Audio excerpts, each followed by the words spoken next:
Waktu muncul berita harga bahan bakar mau naik, kita langsung ngeluh. Antrian beli BBM langsung mengular sebelum harganya naik.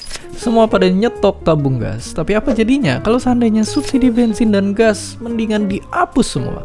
Apa yang bakal terjadi?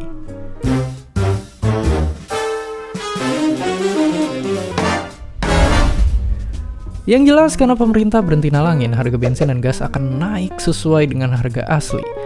Kalau dilihat dari data, harga asli BBM dan gas subsidi itu segini. Gila banget. Baru naik sedikit aja, biasanya harga pokok langsung jadi mahal. Belum lagi dampaknya bisa merembet ke ekonomi negara.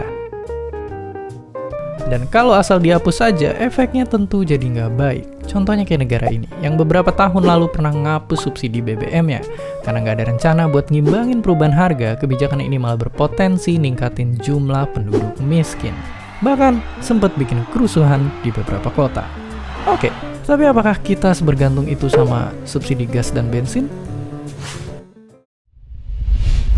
Kalau dilihat dari dana yang dipakai, subsidi BBM kita termasuk salah satu yang terbesar di dunia.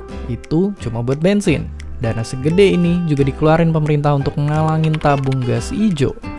Awalnya subsidi gas ini dibikin buat ngilangin penggunaan minyak tanah. Karena nggak cuma bikin polusi, bahan bakar ini bahaya buat kesehatan kita. Tapi udah biaya besar, banyak subsidi ini malah nyasar ke orang yang salah.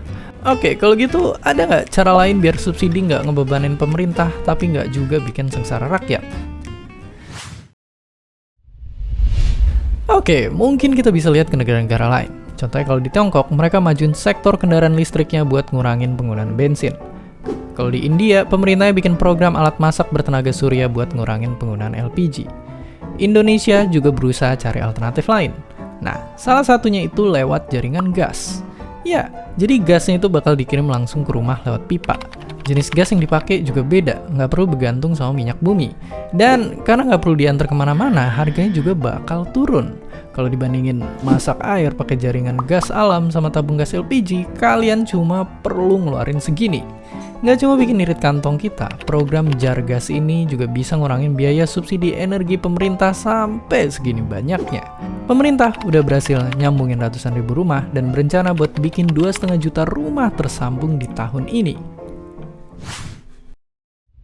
Ngurusin subsidi bensin dan gas emang bukan PR yang gampang. Tapi gimana pendapat kalian? Kira-kira kalau duitnya nggak buat subsidi bahan bakar, bagusnya kita pakai buat apa anggarannya? Dan seperti biasa, terima kasih.